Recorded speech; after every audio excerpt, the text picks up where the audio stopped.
11 militares murieron en la zona de Alto Punino, en el límite de Napo y Orellana, emboscados por disidencias de la frontera mientras realizaban un operativo antiminero. El registro civil no tiene turnos para emitir la cédula de identidad hasta agosto, según reportes de los usuarios. La asambleísta electa del correísmo, Priscila Schettini, perderá su cargo. Así lo ratificó el Pleno del Tribunal Contencioso Electoral, al responder un pedido de aclaración y pedir que se ejecute su fallo. Los asambleístas nacionales de Pichincha y parlamentarios andinos electos recibieron hoy sus credenciales en forma inusual en un recinto militar. En más de 2 años de trabajos en el río Guayas, la draga solo removió unos 4 millones de metros cúbicos de sedimentos. Televistazo recorrió el sitio donde ya no hay actividad. El crimen de un sargento de la Marina por parte de 2 adolescentes se refleja la escalada de violencia que en el primer trimestre de 2025 registró 2.361 asesinatos y fue el más violento en la historia de Ecuador. Entre sus primeras actividades, el Papa León XIV se dio tiempo para tomarse selfies con los devotos y firmar la Biblia de una niña que lo esperaba.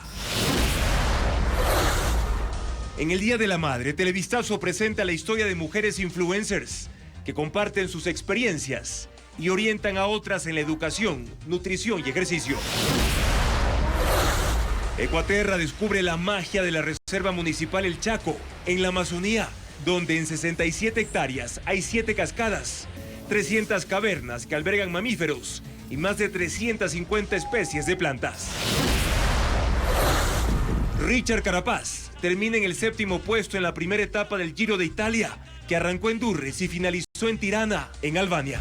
Buenas noches, amigos. Bienvenidos a Televistazo Estelar. Estamos también en vivo por ecuavisa.com y Ecuavisa Play.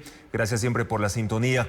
Este viernes, 11 militares murieron por un ataque del grupo armado Comandos de la Frontera en Punino, en la provincia de Orellana. La patrulla fue emboscada durante una operación contra la minería ilegal y las fuerzas militares todavía no han suministrado imágenes del ataque. Paul Romero amplía esta noticia. 11 militares de la Unidad de Reconocimiento de la Brigada de Selva 19 Napo fueron asesinados este viernes en Alto Punino, provincia de Orellana, durante un ataque del grupo armado colombiano Comandos de la Frontera. La patrulla fue emboscada a las 14 horas con 15 minutos en el sector de Sardinas, frontera con Colombia, cuando ingresó a realizar una operación reservada de control minero. Los uniformados fueron atacados con armas y explosivos, según fuentes militares consultadas por Televistazo. La Fiscalía confirmó la muerte de los militares e informó que esta tarde ingresaron a la zona del ataque agentes fiscales para realizar las primeras diligencias, recolectar indicios y autorizar el levantamiento de los cuerpos. Según informes oficiales, en esta zona de la frontera se ha instalado este grupo armado colombiano al que se le atribuye el incremento de la violencia criminal en Orellana y Sucumbíos por el control del narcotráfico y minería ilegal en alianza con la organización de delincuencia organizada Los Lobos. En la Brigada de Selva 19 Napo se instalará una capilla ardiente y este sábado los cuerpos de las víctimas serán trasladados a Quito y otras ciudades del país. En el enfrentamiento, según el reporte preliminar, falleció un integrante de los Comandos de la Frontera. Hoy quedó en firme la pérdida de la curul de Priscila Schettini, asambleísta electa por la Revolución Ciudadana. El Tribunal Contencioso Electoral resolvió el último recurso pendiente en este caso. Lo informa Jacqueline Rodas. El Tribunal Contencioso Electoral ordenó que se ejecute la sentencia que deja fuera de la Asamblea a Priscila Schettini, legisladora electa por la Revolución Ciudadana. Esta tarde, los jueces atendieron el último recurso pendiente y pusieron fin al proceso. Dar por atendidos los recursos horizontales de aclaración, disponer a la Secretaría General de este tribunal que una vez notificado el presente auto, siente la razón de ejecutoria correspondiente.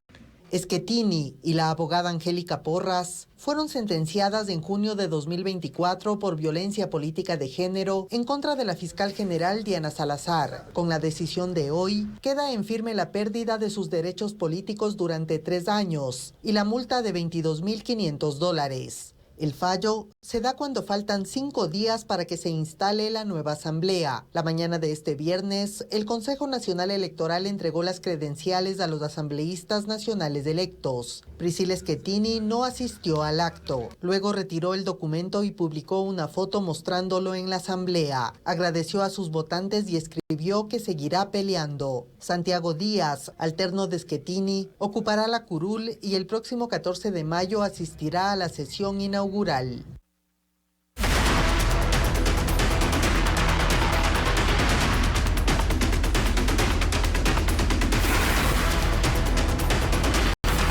Asamblea en la línea de partida.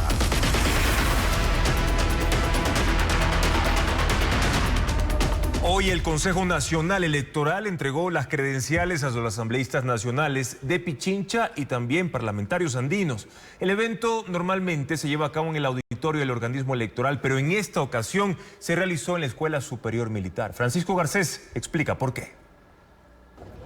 En un acto inusual, el Consejo Nacional Electoral escogió la Escuela Militar Eloy Alfaro en el norte de Quito para entregar las credenciales a los nuevos asambleístas nacionales, los parlamentarios andinos y los asambleístas de Pichincha. Normalmente esto ocurre en el auditorio del CNE y su presidenta restó importancia a que se haya hecho en un recinto militar. Siempre ha habido las observaciones de que no hay espacio suficiente, no hay las seguridades y aquí hemos tenido parqueaderos, todo el mundo ha llegado con tranquilidad. Es porque nos dan las facilidades y no nos cuesta nada sobre todo. Cambio de medidas de seguridad sí hubo. Los asambleístas y todos los asistentes debieron pasar hasta por un detector de metales antes de ingresar al auditorio, siempre bajo la atenta mirada de miembros de las Fuerzas Armadas. Anabela Sin fue de las primeras en llegar. Como la asambleísta más votada, presidirá el próximo miércoles la sesión inaugural del Legislativo. Evitó decir si será o no la candidata de ADN a la presidencia. Hago un llamado a la unidad nacional, a todos los asambleístas de todas las bancadas, independientemente, para que dejemos a un lado a las banderas políticas e hicemos la bandera del Ecuador. Ella tomará su decisión en las próximas horas y eso también dependerá de las negociaciones que encabeza el gobierno para garantizarse la mayoría en la asamblea. Por eso el partido maneja también otros nombres. El asambleísta Nils Olsen, el asambleísta Esteban Torres, por citar un par.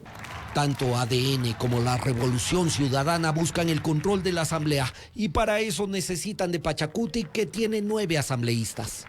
La dirigencia de Pachacuti niega tener ya un acuerdo con el gobierno, pero el asambleísta José Nango dijo el jueves que sí hay tal acuerdo. Eso le sirvió al ministro de Gobierno, José de la Gasca, para ratificar que ADN ya tiene la mayoría en la asamblea.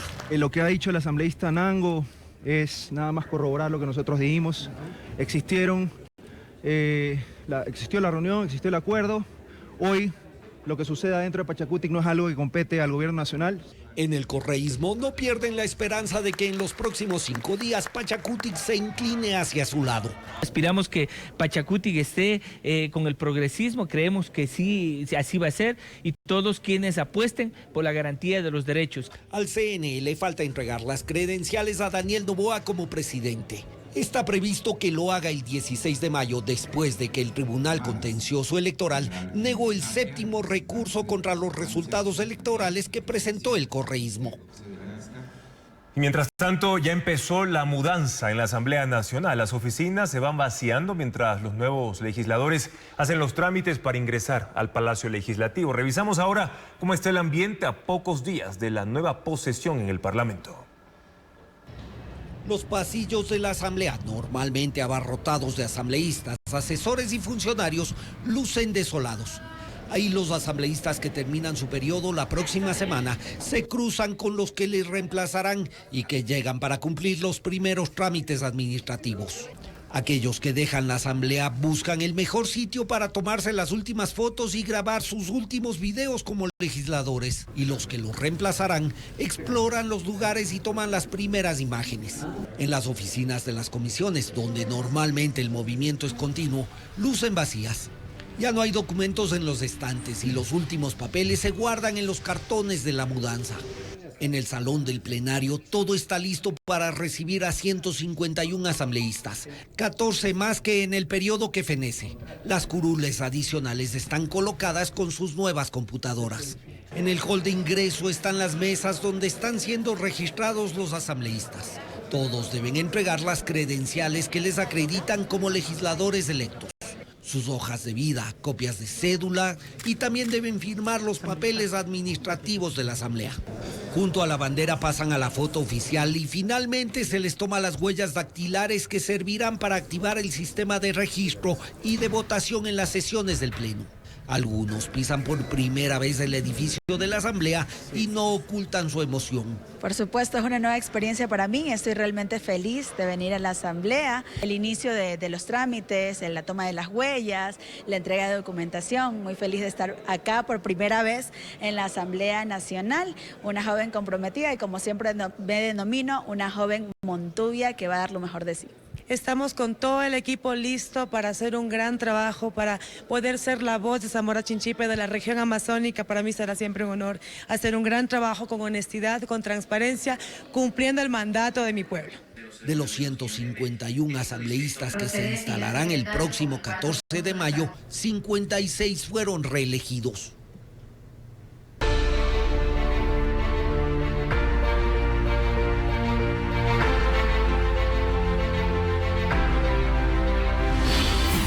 León 14, otro Papa americano.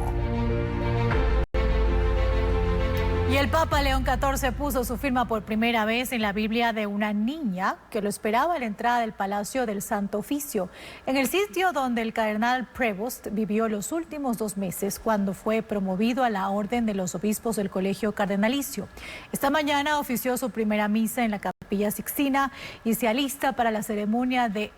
La Embajada de los Estados Unidos auspicia un programa que busca alejar del crimen y las drogas a los jóvenes ecuatorianos. Lo hacen impulsando el deporte y para ello capacitaron en el exterior a entrenadores de fútbol. Con María Cecilia Largacha conozcamos más de esta iniciativa.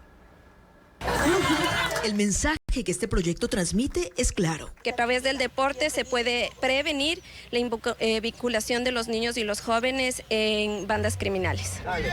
Y bajo esa premisa está desarrollado todo el programa. La Embajada de los Estados Unidos en Ecuador escogió a 10 entrenadores de fútbol en 5 ciudades: Guayaquil, Quito, Esmeraldas, Manta y Portoviejo.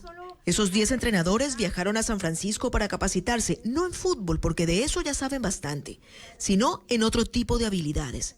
¿Qué es lo que vamos a hacer con todo lo aprendido dentro de este programa? A trabajar con este niño, a trabajar con este joven, a enseñarles valores, principios, a enseñarles una cultura de paz, con el fin de que este joven ya no se sienta presa fácil de estas bandas. Desde la Embajada norteamericana reconocen que este programa se desarrolla pensando no solo en la seguridad ecuatoriana, sino también en la de su propio país. Queremos poner programas para reparar el tejido social. Eso sí va a proteger a Ecuador, pero también a los Estados Unidos. Tenemos un compromiso compartido, un desafío compartido con Ecuador, que es el narcotráfico. Una vez graduados, los entrenadores regresarán a sus ciudades a poner en práctica lo aprendido y a esperar los resultados.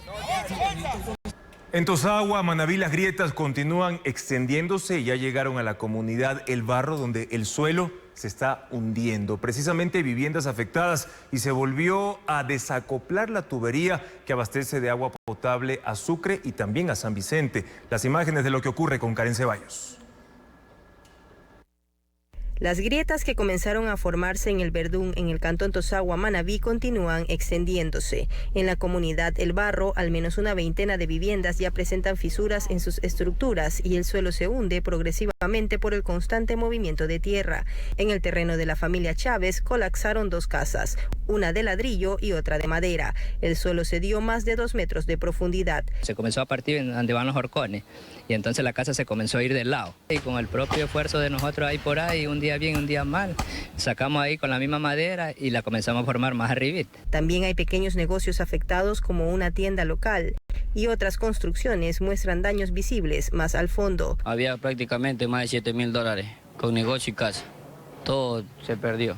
Según la Secretaría de Gestión de Riesgos, este fenómeno se extiende a lo largo de 20 kilómetros.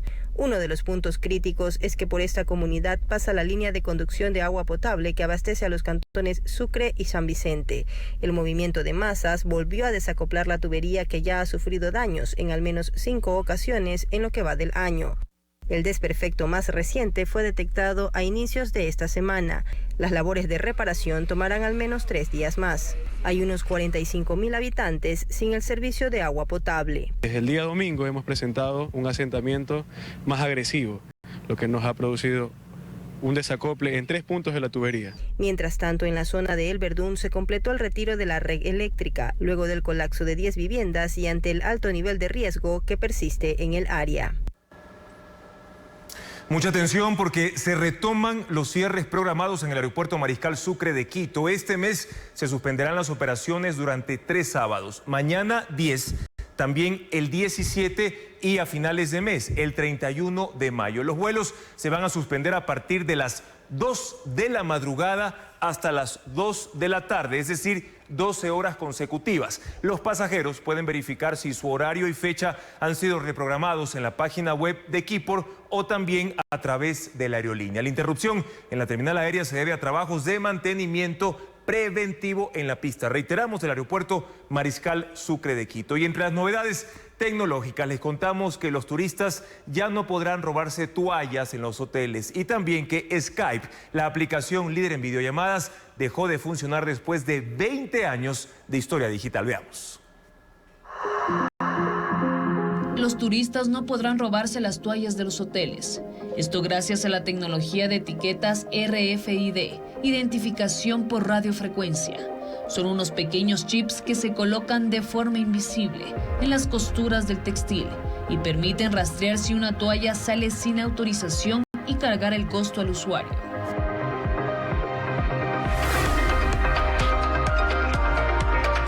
Skype, la aplicación líder en llamadas, dejó de funcionar después de 20 años. Tuvo un auge en la comunicación digital en los 2000 y permitía hacer llamadas de voz gratuitas y mensajería instantánea. Su reemplazo será Microsoft Teams y los usuarios podrán acceder de forma gratuita.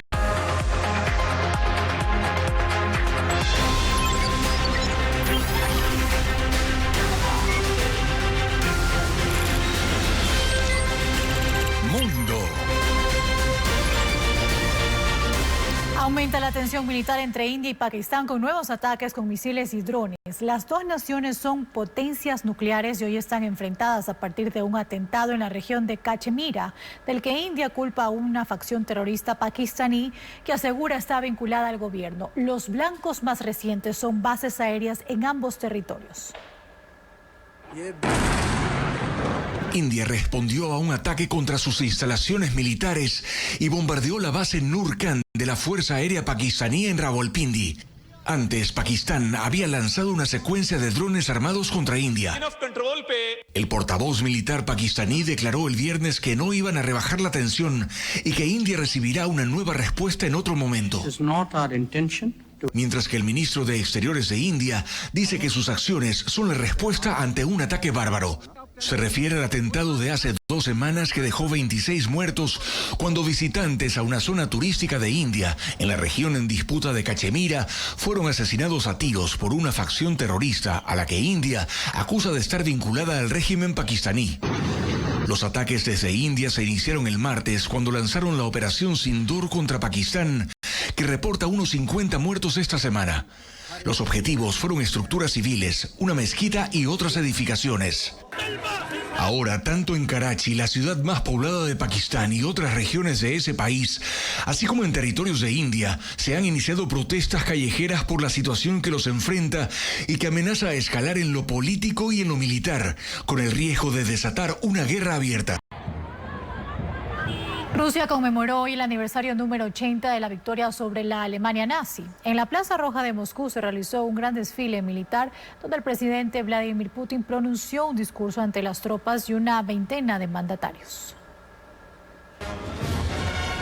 La Plaza Roja de Moscú fue el escenario de la parada militar para celebrar el Día de la Victoria, que marca el aniversario número 80 de la derrota del ejército nazi y el final de la Segunda Guerra Mundial.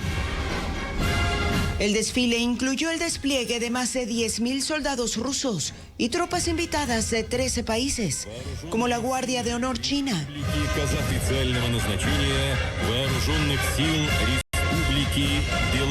Entre los invitados al evento hubo una veintena de jefes de Estado y Gobierno, entre ellos el presidente chino Xi Jinping, que está en visita oficial en Rusia, el venezolano Nicolás Maduro y el cubano Miguel Díaz-Canel.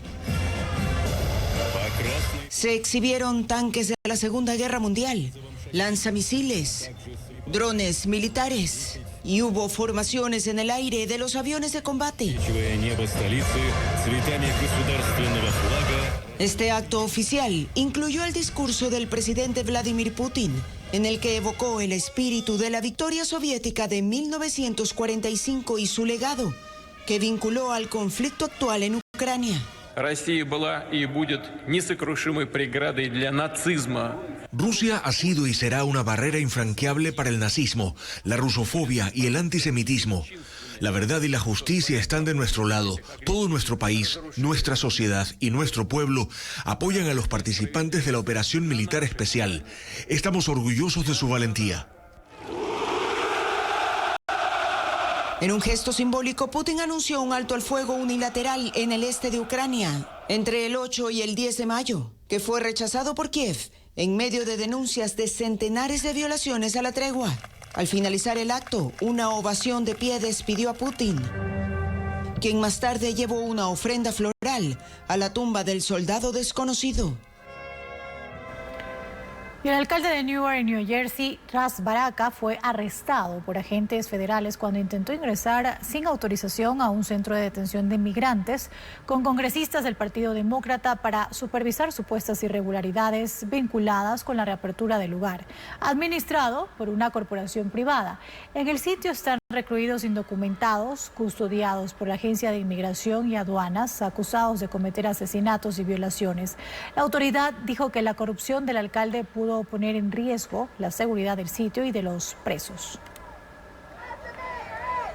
Los Estados Unidos y el Reino Unido anuncian un acuerdo arancelario. El presidente Trump alcanzó un convenio comercial con Reino Unido, el primero desde el inicio de la ofensiva arancelaria a decenas de países. Aunque todavía deben acabar de definirse los detalles del pacto, la comunidad internacional lo considera como un primer paso hacia la distensión comercial global. Y una intensa granizada causó estragos en las provincias de Valencia y Castellón en España. Los trozos de hielo cubrieron calles, campos y tejados. Asimismo, ocasionaron problemas de conexión en la red ferroviaria, pues algunos trayectos sufrieron retrasos. Entre los municipios afectados está Bugarra, Ollería, Villar del Arzobispo y Játiva. El estreno de la secuela de Karate Kid, comedias teatrales y un concierto que rinde homenaje a Paul McCartney son algunas de las actividades para este fin de semana en el país que nos presenta a continuación Estefanía Arias como parte de la agenda de entretenimiento. Las cosas salen tan bien, las vainas salen perfectas. Una obra que cuenta las peripecias entre Panchita y Pancracio, el cartero. La aventura amorosa de Panchita Naranjas llegará al Teatro Patio de Comedias en Quito, interpretada por la compañía Uña de Gato. Las funciones serán el viernes 9 y sábado 10 a las 7 de la noche y domingo 11 a las 6 de la tarde. Una novela que narra el poder del arte y la devastación de la guerra. El escritor alemán Daniel Kellman reinventa la biografía de un personaje legendario, Tyle, un vagabundo artista que levanta sospechas de los jesuitas y es acusado de brujería. Escapa junto a la hija del panadero para emprender un viaje por un país devastado por la guerra de los 30 años. Una colección de 13 ensayos que recuerda a Homero, que donde hay una cicatriz, hay una historia, donde crece el peligro, del poeta colombiano William Ospina. Él recopila argumentos de científicos, académicos y novelistas, quienes plantean soluciones a los problemas que afronta la humanidad, destacando la importancia de reflexionar y dialogar. Una agente encubierta finge ser ciega para enamorar a un ladrón sensible. El choro y la princesa, una comedia que se estrenó en Pop-Up Teatro Café en Guayaquil, interpretada por Mauro Cachafa y Mapú Arévalo. Las funciones son de miércoles a sábado a las 8, 9 y 10 de la noche.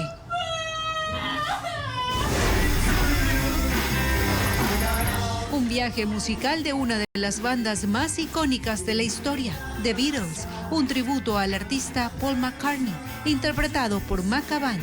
El concierto gratuito es organizado por el Centro Ecuatoriano Norteamericano, CEN, y será en Avalon Plaza, en Daule, este viernes 9 a las 19:30.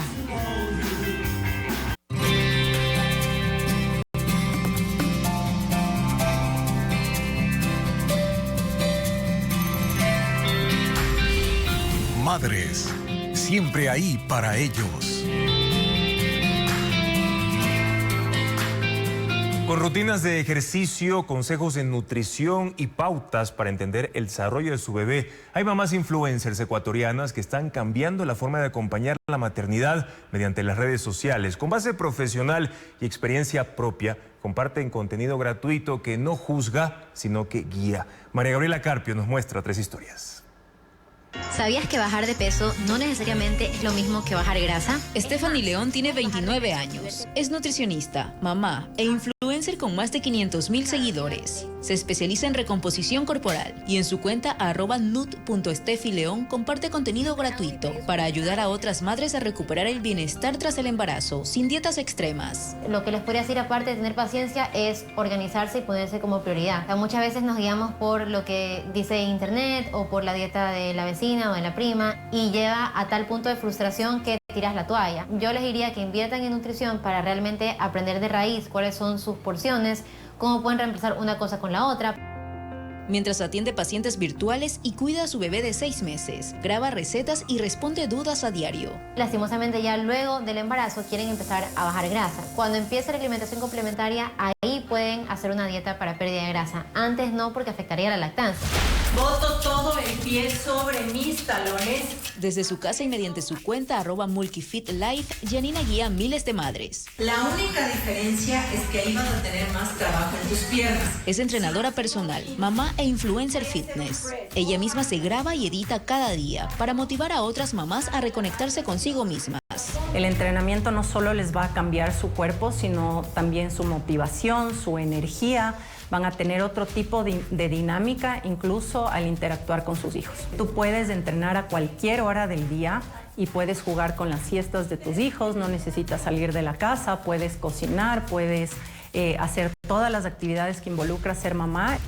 Su jornada arranca a las 5 de la mañana y termina antes de que su hija regrese del colegio. En sus redes no hay filtros ni poses perfectas, sino más bien constancia y resultados. Siento que tienen ese apoyo de mi parte en no estar solas en su hogar o en esta nueva etapa de ser mujeres. ¿Conoces la diferencia entre estimulación y atención temprana? María Cecilia Armijos es especialista en desarrollo infantil y estimulación temprana. Es madre de 2 hijos, con uno más en camino, y creadora de la cuenta @2latidos_s. Y ese sueño de calidad también mejora la calidad de la vida de la familia. Desde ahí responde a diario las preguntas más comunes entre mamás. Es normal que no haga tal cosa, es normal que hable así. Tiene 2 maestrías, pero dice que la maternidad ha sido su verdadera escuela. Mucha gente asume que al yo dedicarme al desarrollo infantil, soy experta también en maternidad propia, ¿no? Y lo que me gusta compartirles es que soy una mamá más, que me equivoco un montón de veces, que tengo un montón de preguntas y acudo a otros profesionales para hacerle preguntas sobre mis hijos. Les cuesta porque si naciste en verano... Su contenido llega a cerca de 170,000 seguidores y familias que habitan en Ecuador y fuera del país, derribando la presión de ser madres perfectas. Quisiera que se quiten la culpa a las mamás que no pueden o no tienen tiempo, sino que sepan que todo lo que pasa en el día a día del niño ya es estimulación, siempre y cuando haya adultos confiables para ese niño que generen interacciones todo el tiempo con él. 3 madres que desde su experiencia y formación usan las redes para compartir. Van a conseguir el resultado. El Consejo de Participación Ciudadana aprobó un reglamento que establece un plazo máximo de 6 meses para seleccionar autoridades de control. Con esta resolución se busca acelerar los concursos para Fiscal General del Estado, miembros del Consejo Nacional Electoral, también el Tribunal Contencioso Electoral, entre otros, como lo detalla Adriana Bermejo. El Consejo de Participación Ciudadana y Control Social busca superar su crisis y hoy anunció un reglamento para agilizar los concursos para seleccionar a las autoridades de control.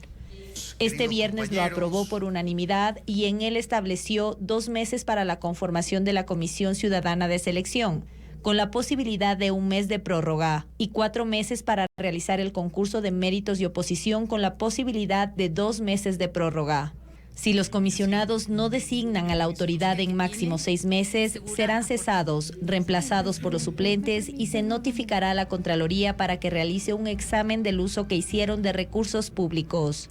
Con este reglamento se realizará la selección de las autoridades de Fiscalía General del Estado, Tribunal Contencioso Electoral, Defensoría del Pueblo y Consejo Nacional Electoral. Sus miembros están prorrogados en funciones. El presidente del Consejo de Participación Ciudadana, Andrés Fantoni, dijo que los concursos se realizarán al mismo tiempo y que sus autoridades estarán designadas hasta febrero del 2025. El reglamento aprobado también establece que las sesiones de la comisión seleccionadora y las pruebas de oposición serán transmitidas en vivo y que la calificación de méritos será automatizada. Los asambleístas constituyentes que redacten una nueva constitución deben ser elegidos en las urnas. Así lo dejó claro la Corte Constitucional en su último dictamen, contrarrestando la intención del gobierno de saltarse ese paso. Informa Jacqueline Rodas. La Corte Constitucional frena la intención del gobierno de saltarse una de las 3 elecciones necesarias para crear una nueva constitución.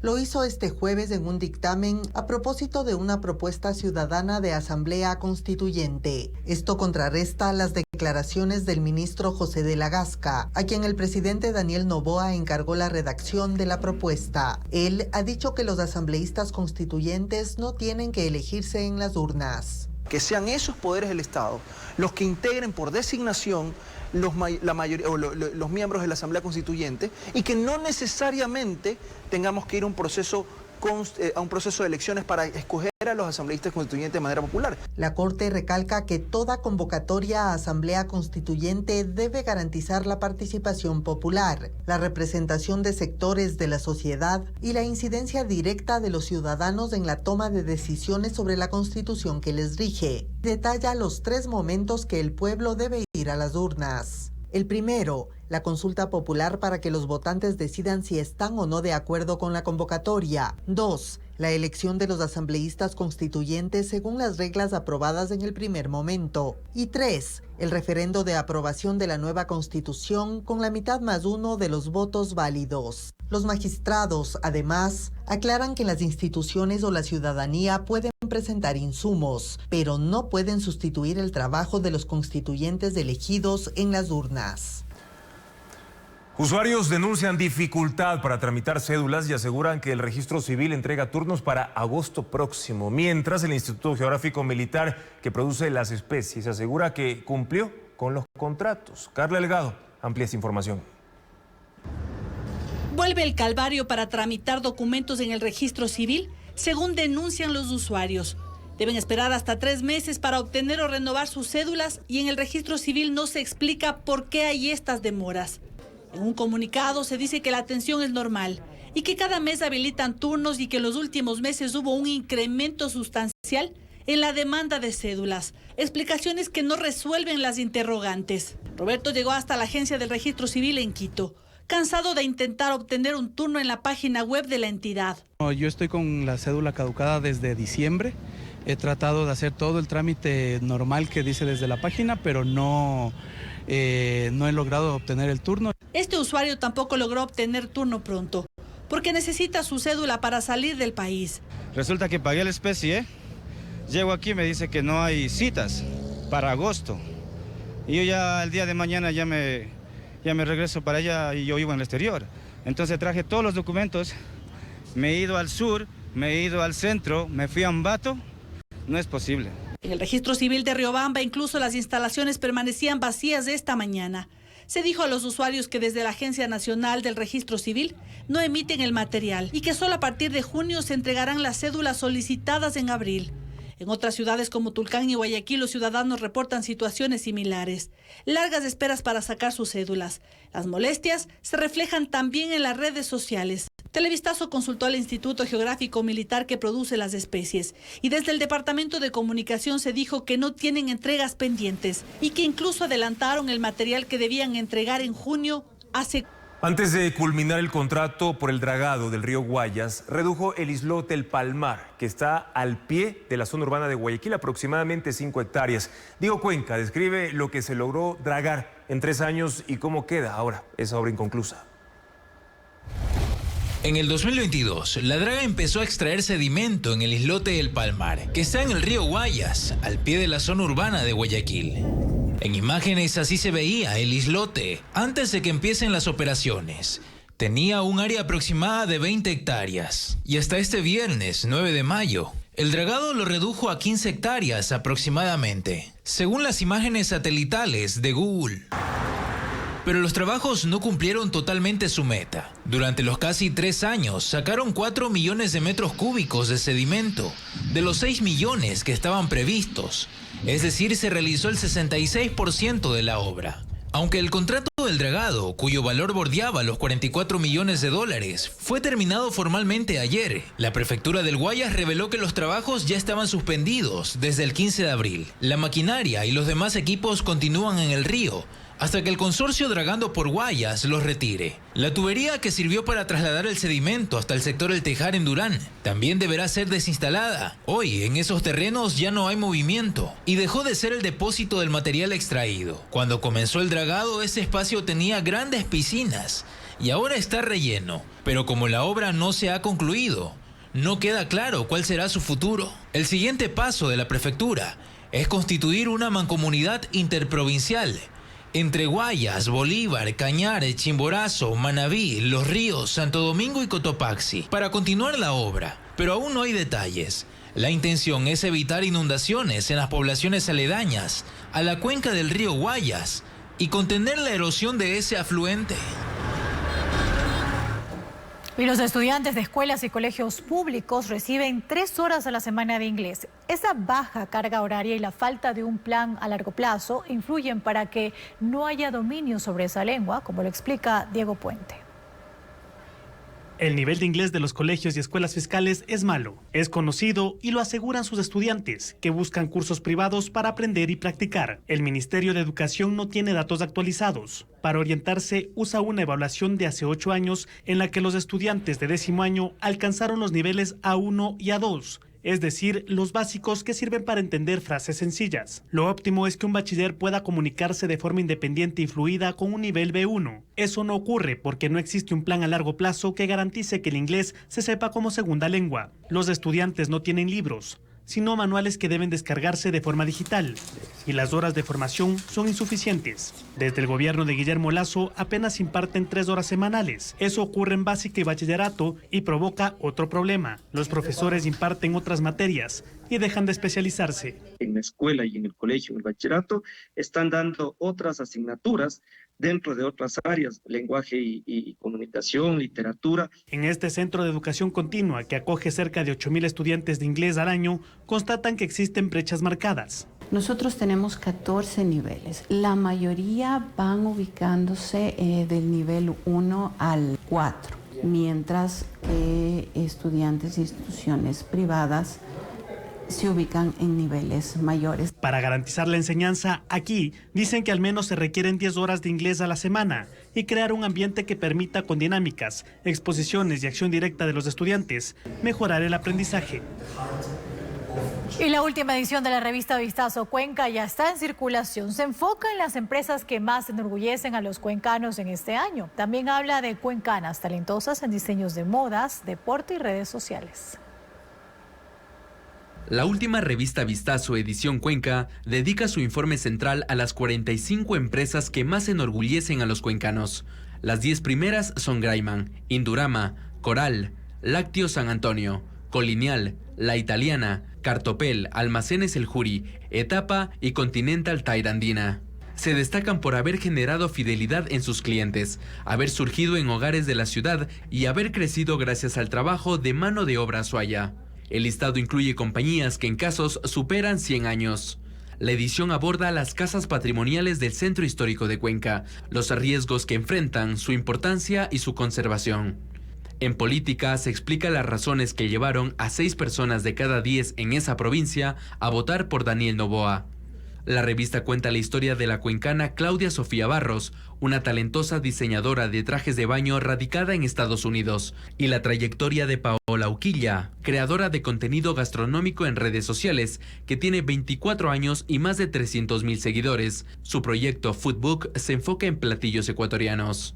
En innovación, la revista destaca los dispositivos creados en la Universidad Católica de Cuenca, y en deporte, el ascenso de Ana María Torres, que a los 31 años hace parte del equipo profesional de Movistar. Esta vez, el escenario gastronómico está junto al río Tomebamba, que convoca por sus postres, cócteles, cafés, la tradicional fritada y sofisticados langostinos.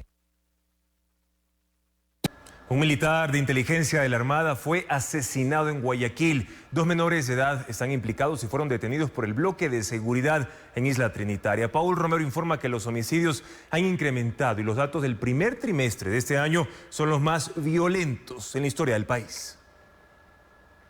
El sargento de Infantería de Marina Domingo Reasco Godoy fue asesinado la tarde de este jueves en la cooperativa Proletarios Sin Tierra en el Guasmo Sur.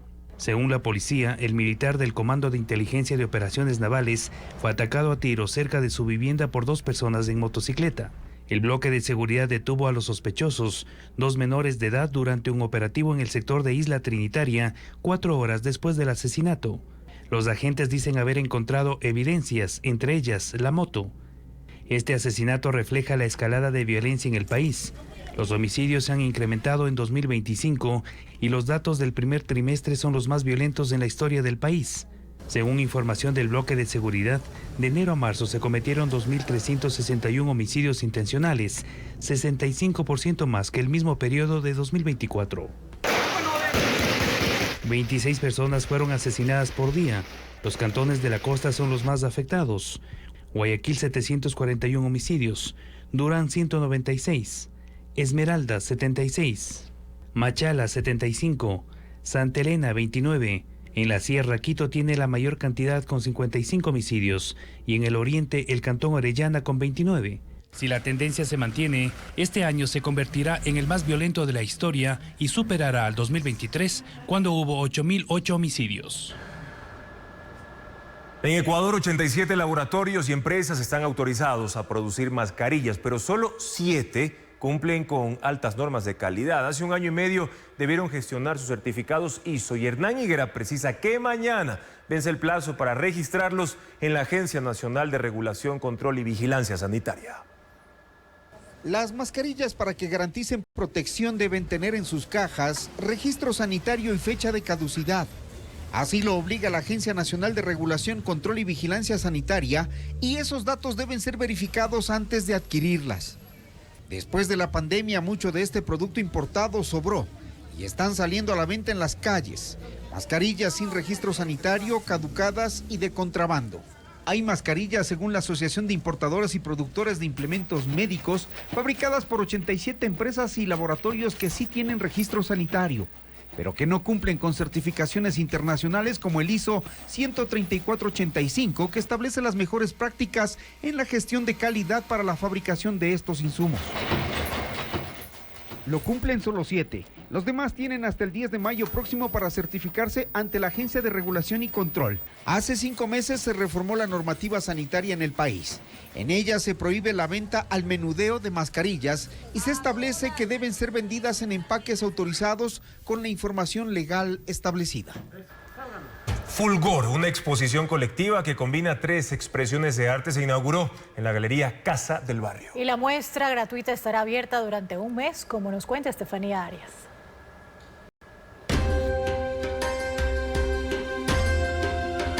Una exposición que combina 3 actividades artísticas: la pintura, la escultura y la fotografía. Obras contemporáneas que tratan de la naturaleza y el paisaje. A eso se debe el nombre de esta muestra colectiva, Fulgor, y que se inauguró en la Galería Casa del Barrio en San Borondón. Pablo Cardoso, de Cuenca, participa con su serie Caudal, óleos sobre lienzos que retratan escenas del río Machángara. Son obras que pretenden provocar una reflexión sobre la importancia natural la importancia espiritual del agua. La artista cuencana Juana Córdoba, en cambio, creó estas instalaciones con semillas de árboles endémicos de la costa ecuatoriana. Pienso que son estas formas como unas barrigas llenas de aire que quieren respirar o que quieren dar a luz o que están casi a punto de estallar. Entonces, el video está también respirando, la hierba respira y quería un poco tener ese diálogo entre las piezas y el video. Y estas 6 imágenes en blanco y negro de Ricardo Borges reflexionan sobre las raíces del ser humano, paisajes que son parte de los manglares y bosques secos. La exposición gratuita estará abierta hasta el 8 de junio, de martes a sábado, de 4 de la tarde a 8 de la noche. El agua, la montaña y la selva se entrelazan en la Reserva Municipal El Chaco, formando uno de los ecosistemas más diversos de la Amazonía ecuatoriana. A lo largo de 67.000 hectáreas habitan mamíferos y más de 350 especies de plantas. Los detalles en una nueva entrega de Ecuaterra.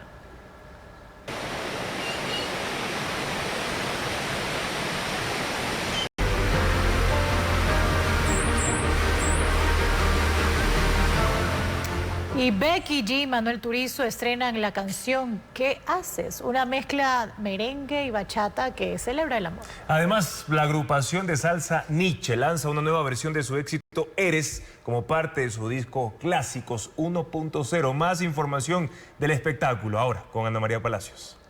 Becky G y Manuel Turizo estrenan la canción ¿Qué haces?, que mezcla merengue y bachata con una letra coqueta y divertida, que habla de dos personas que se gustan y sienten el deseo de comenzar a salir. Es la primera colaboración entre ambos artistas y grabaron el videoclip en Miami. Los Insider se unen para estrenar el tema 5 minuticos, a ritmo de afrobeat y reggaetón. La canción gira en torno al anhelo de pasar más tiempo con esa persona especial. El videoclip está lleno de colores cálidos y escenarios veraniegos, que refuerza ese ambiente relajado y romántico.